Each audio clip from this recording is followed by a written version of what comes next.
Okay, if there's random jingling in the background, it is my cat's collar. Please do not make fun of it in the comments, or you will upset both of us. Hey kids, welcome back to the channel. I'm Zach, not Kyle, or Zach for short, and today it's time to start my 3-part series on why I think the Sentinel event is straight up fighting and flopping. You might be saying, but Zach, they've hyped this event up all season 11. How could it be bad? To that I say, if RuPaul's Drag Race season 11 can flop this hard, I don't trust season 11 of League of Legends either. And the longer the season goes, it gets worse, making this an extremely frightening parallel. I'm waiting for the Nina West elimination in Split 3. So let's talk about how this event is so hardly flopping that it's actually giving me a concussion. Before I start though, I'm on other platforms like Twitch, Instagram, Discord, and Twitter, so go follow me over there for some 1 AM chaos. And here's a fun fact, over 70% of the people that watch my channel are not subscribed to me, so just go ahead and do it already. And with that, let's describe the trials, tribulations, and shenanigans of the Sentinel event. So we need to take literally the entirety of part 1 and exclusively dedicate it to the choices for this event. The first part of this video is going to be the Sentinels, then the Sentinels without skins, the ruined skins, and to close this part of the video, the ruined champions. So starting off with Diana, she was okay. She had a solid skin that had a grayscale and gold tone. There really isn't a lot to say on her. By the way, I'm not going to discuss everyone's story importance until a later part of these videos. However, I'll say that her character lore is based in desperation. She wants to help so badly to restore Targon and Runeterra in general, and her desperation does feel real. Irelia is one of the characters who I genuinely have a 50-50 split on them being a Sentinel or not. Irelia is such a powerhouse in Ionia that it makes sense to do that, but at the same time, if she's such a leader, she's going to clash with Lucian and Senna over leadership in the direction the group is heading in. Also, hint hint nudge nudge for part 3, Irelia is unbearable in the story. Vayne is honestly one of my favorite picks, surprisingly. She's a bit of an anti-hero, or so you would think. She definitely seems as if she has an elevated level of self-importance and a drive to kill the monsters that ravaged Demacia. She was a great pick, and I love her skin a lot. With her elevated self-importance, she comes off as very snobby, but literally who isn't in this campaign? She's solid as a character though, and you know when Vayne is your best work of writing in this event, you've definitely done something wrong. Olaf is a wild card for the Sentinels, but I also would see him as one if it weren't for the fact that he was surrounded by better Freljord picks. Tryndamere, Ashe, Sejuani, Braum, and Udyr all would have made more sense, since they have characteristics that would make them great Sentinels. Braum honestly makes the most sense since he's literally in the Ruin King game. So why isn't he a Sentinel? Someone tell me?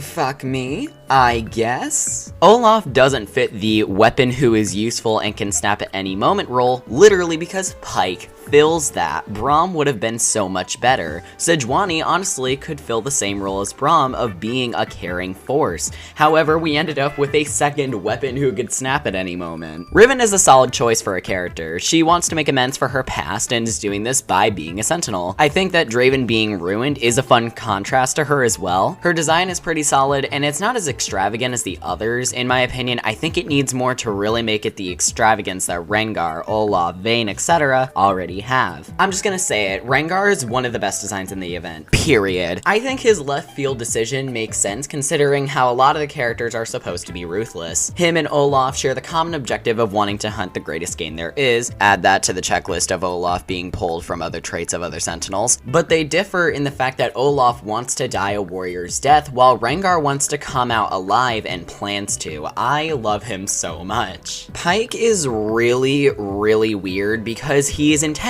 to be a weapon used for the Sentinels who can be triggered at any moment, which kind of isn't good since he could snap on the Sentinels themselves. So basically his project lore, he's unstable and could snap. Pyke is not the choice I would have made, to be honest. There's something about Murderous Ghostmen that doesn't read as savior of Runeterra, but hey, maybe that's just me. Graves is a bit of a wild card in the Sentinel lore who I genuinely enjoy. He notices that the Ruination is sort of interrupting his corrupt crimes, and that's kind of an issue for him, Barbara. So he joins the Sentinels so he can get back to being a piece of shit. And I kind of live for it. It's honestly really neat. His lore is the most fun of the Sentinels, and I think he was a surprising but amazing choice. Although I wish Twisted Fate was on either side of the Ruination to give Graves more motivation. So those were the decisions for the skins of the Sentinel event, but what about the champions who were already a part of the Sentinels? There's a couple I wanted to quickly talk about. Lucian and Senna are the focal point of the Ruination, which is a good thing. I like that the story revolves around their specific shenanigans and what they they have to fight through. And that's where my credit to them ends. They are so badly written that I have a long section in part 3 of this video series on why Lucian and Senna's writing literally ruined the entire event. That's where I'll talk about them. Next, Gwen should have had a Sentinel skin, in my opinion. She should not be resigned to just being their tailor. It would have been so amazing to see her thrive in the gold and black outfits, especially considering her being blue in a sea of white, black, and gold is really jarring to look at, especially for somebody who is literally doing all of the fashion. Gwen single-scissoredly saved the entire event interactions, period. Queen of Pop, 10 out of 10. Akshan was weird, and I think his rogue approach to everything sort of renders Graves pointless almost, other than the fact that he's split from them. It keeps him nice and juicy for lore reasons, but yeah, not a lot to say here to be honest. I think Akshan is fine. We have to point out that there is no one from Piltover or Zon here.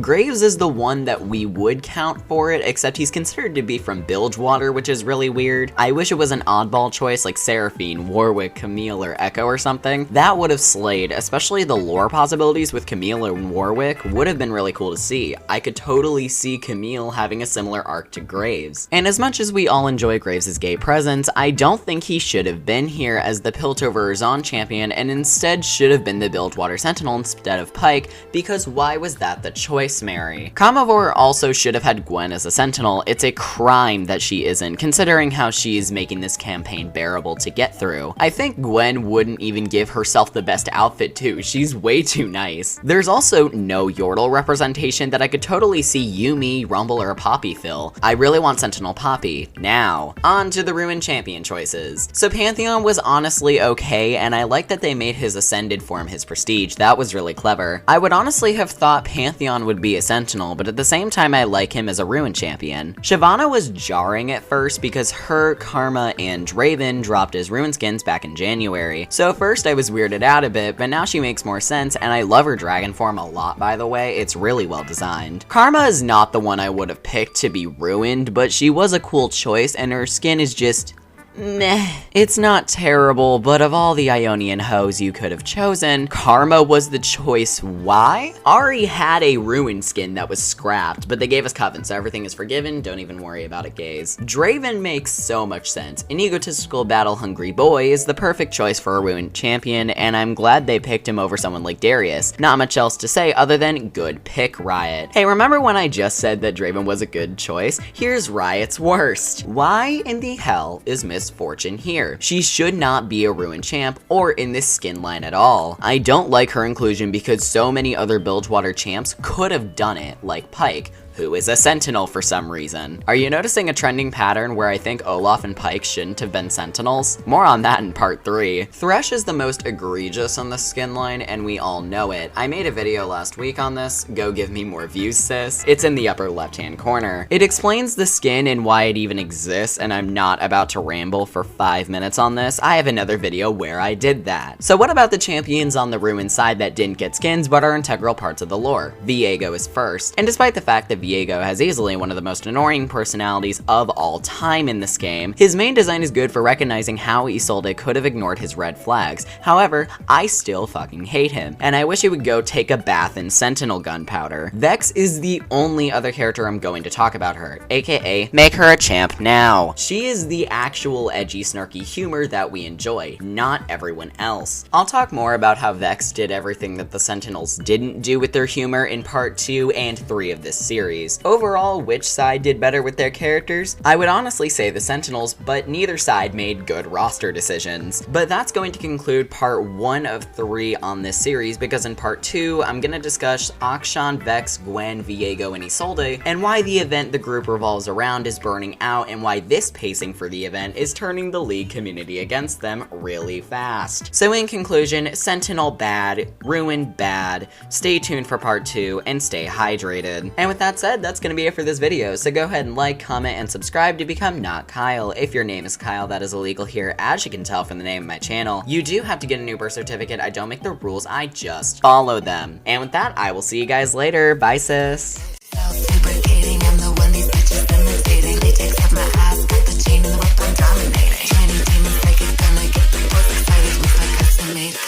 Your boyfriend said he liked it.